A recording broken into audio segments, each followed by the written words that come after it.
ভালোবাসা অনেক সুন্দর একটা জিনিস, কিন্তু ভালোবাসা কিন্তু সবাই সহ্য করতে পারে না, আবার কেউ কেউ নিতে পারে না।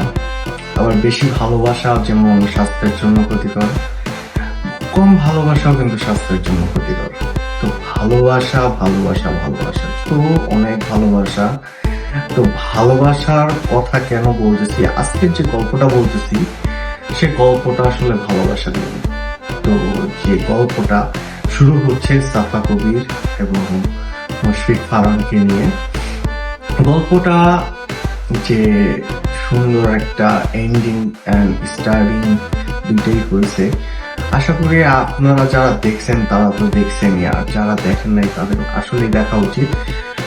ফিলটা অন্যরকম হয়ে যাবে। বেশি ডায়লগ নাই নাটকটায়, কিন্তু গল্পটা অনেক স্মুথ এবং সুন্দর। আপনারা গল্পটার প্রতিটা মোড়ে মোড়ে একটা আলাদা করে টুইস্ট পাবেন, কারণ গল্পটার মধ্যে টুইস্ট অনেক ভরা। যে গল্পটার কথা বলতেছি সেই গল্পটার নামই বলা হয় নাই, অবশ্যই নাম বলবো। আগে ঘটনায় চলেন যাই, শেষের দিকে আপনাদের সবাইকে নাম জানা দেবো, আর নাম বলার তো অবশ্যই নাম আছে। তো চলেন গল্পে যাই। একটা ছেলে, যে ছেলেটা মনে করেন যে সব ধরনের খারাপ কাজে লিপ্ত, এরকম একটা ছেলে। আর একটা মেয়ের গল্প, যে একজন ডাক্তার হিমালয়ে গেছে ওই একটা গ্রামের ক্যাম্প করে রোগীদের ট্রিটমেন্ট করতে। তো এই দুইজনের ভালোবাসার গল্প। তো ভালোবাসার কেন বলছি, এখানে অবশ্যই ভালোবাসা আছে যেখানে সেখানে তো অবশ্যই ভিলেন আছে, আর ভিলেনটা যে হবে আপনারা চিন্তাও করতে পারবেন না কি হবে। চলেন গল্পে যাই। তো শুরুতেই দেখানো হয় যে একটা ছেলে, বখাটে ছেলে বাইক চালিয়ে চালিয়ে চালিয়ে চালিয়ে আসতেছে, আর ওইখানে স্মাগলিং হচ্ছে। সেটা আপনারা অবশ্যই জানেন যখন যাবেন যে স্মাগলিং কি হচ্ছে সেই জিনিসটা।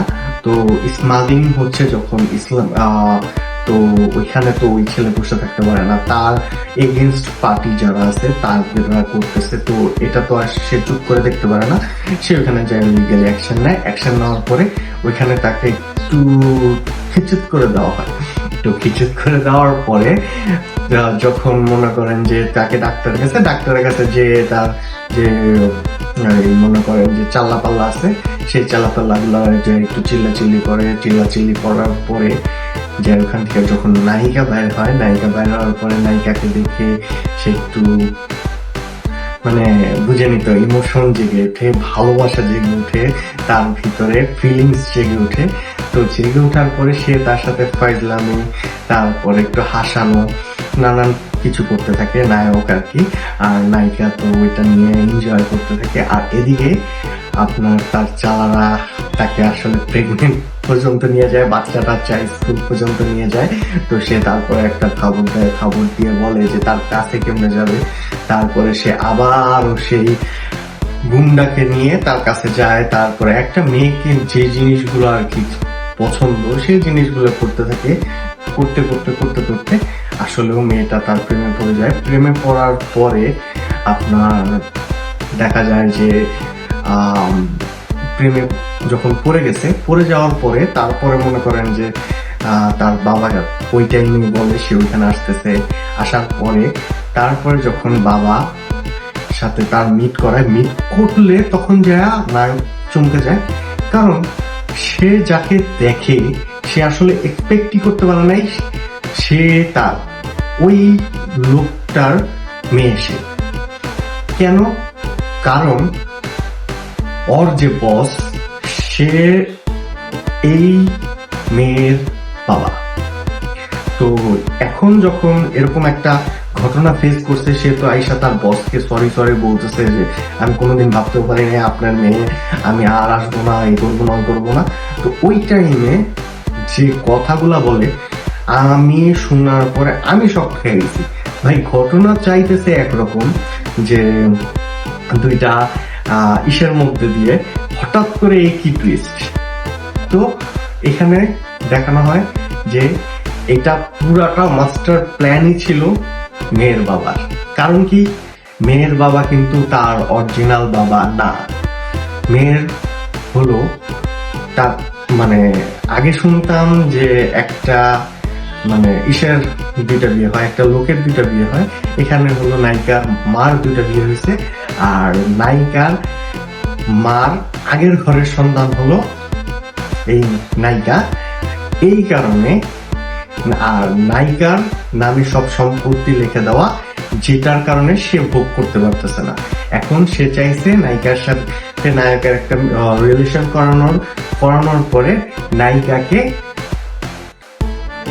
নায়কের হাত দিয়ে মেরে ফেলবে। তো যাই হোক, এটা প্ল্যান করছে, তাকেও বলে, সেও তো অনেক ট্রাই করে, নায়ক অনেক রোমান্টিক গানের সময় সে অনেক ট্রাই করে যে নায়িকাকে মেরে ফেলবে, বাট সে পারে না, কারণ নায়িকাকে সে মন দিয়ে ভালোবেসে ফেলছে। এখন ভালো যখন বেসে ফেলছে, সে তো আর কিছু করতে পারবে না। তো এর জন্য সে লাস্ট পর্যায়ে আয়েশা তাকে বলে, ইভেন তাকে এই থ্রেটটা দেয়, আমি আপনার মেয়েকে সব বলে দেব, বলে যে কথা সে কাজ, সে যায় তার মেয়েকে সব বলে দিলে তো মেয়ে বিশ্বাস করে না। মেয়েকে এত ভালোবাসছে এতদিন, সেই মেয়ে কিভাবে বিশ্বাস করবে? তো বিশ্বাস তো আর করতে পারে না। যখন বিশ্বাস করতে পারে না, তখন বাবা তো সলিম একটা বুঝ দিয়া শেষ করে দেয়। কিন্তু এখানে আবার একটা টুইস্ট আছে। এই টুইস্টটা হলো যে নায়ককে তার যে ক্লোজ ডান হাত সেই গুলি করে। সে গুলি করে কেন? তার বস তাকে এই অঞ্চলের বস বানাবে। আর এটা যখন এই জিনিসগুলো হয়, আসলে কে না পোল্টি মারে। এখন বিষয়টা হলো সবই তো এটাই চলে, তো পোল্টি তো সবাই মারবে। তো এরকম ভাবে পোল্টি মারে যে সেও বিশ্বাস করতে পারে না। যখন সে পুরা কথা বলে, নায়িকার বাবা পুরা কথা বলে, সে কি চাইছে, সে কি করতে চায়, কি সেটা আড়াল থেকে নায়িকা দেখে, নায়িকা তার বাবাকে করে মেরে ফেলে। পড়ার পরে সে যায় তার মাপ চায়, মাপ চাওয়ার পরে বাকি তো বুঝতেই পারতেছেন, কান্নাকাটি, একটা ইমোশনাল মোমেন্ট। এই ইমোশনাল মোমেন্টের পরে তারপরে যে ফার্স্টে একটা সিন দেখানো হয় যে নায়িকা একটা মেঘাচ্ছন্ন জায়গা দিয়ে হাঁটতেছে, মেঘ আসতেছে, সেই জায়গা দিয়ে হাঁটতেছে, আর দুইটা কাপল গরিব মানুষ একজন আরেকজনকে খাওয়া দিচ্ছে। ওই মুমেন্টে সে একটা ডায়লগ, মানে ফিলিংস এর ভিতর দিয়ে আসতেছে, এরকম একটা ডায়লগের ওই যে ফার্স্ট মুভমেন্টটা ওইখানে আসা পড়ে। আমরা এখন এত বড় যে কাহিনীটা দেখলাম, ওইটা ছিল একটা ফ্ল্যাশব্যাক। ইভেন রিয়েল নায়ক ততক্ষণে মারা গেছে। তো মারা যাওয়ার পরে সে তার যে ফিলিংসটা সেটা আর কি ধরে রাখছে। এটাই হলো আজকের গল্প। পুরা গল্পটা যে নাটকের নাম তোর নামে হৃদয়। তো তোর নামে হৃদয় মোটামুটি সুন্দর একটা নাম, কিন্তু আমি আপনাদেরকে বলতে চাই যে এই নাটকটা কেন আপনাদের লাগছে না যে হিন্দি মুভির মেশিন, এটার কপি কাইন্ড অফ। এখানে ছিল একটা বাবা, যে বাবার ছেলেকে লেলিয়ে দিছিল নায়িকার পিছনে টাকার জন্য। আর এখানে জাস্ট যে সে একটা অঞ্চল চালায়, সে একটা পলিটিশিয়ান, সে হলো তার চেলাকে লেলিয়ে দিছে তার মেয়ের পিছনে। দুইটাই কিন্তু কাইন্ড অফ সেম, জাস্ট খালি এখানে ডিফারেন্ট, বাকি সব সেম। ওইখানেও কিন্তু নায়িকাকে ভালোবাসে দেখা সে লাস্ট পর্যন্ত ই করে, আর এখানে জাস্ট আ চেঞ্জ যে সে যায় সব সত্যি কথা বলে দিচ্ছে নায়িকাকে। ওইখানে নায়িকার রিভেঞ্জ নিতে আইসাও একটা ফিল, একটা থাকে আলাদা নায়কের প্রতি, যে মেশিন মুভিটায়।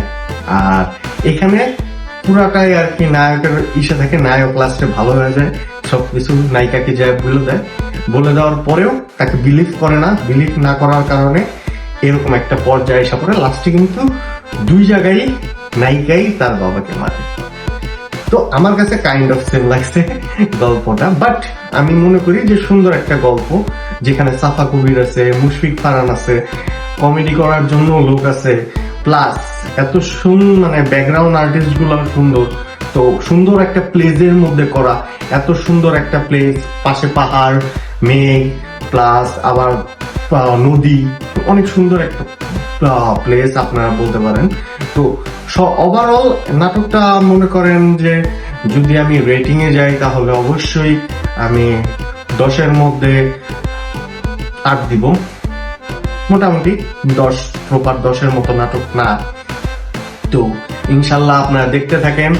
আর আজকে শুক্রবার, তো অবশ্যই সবাইকে জুম্মা মুবারক, সবাইকে ধন্যবাদ আজকে আমার পুরো ভিডিওটা দেখার জন্য।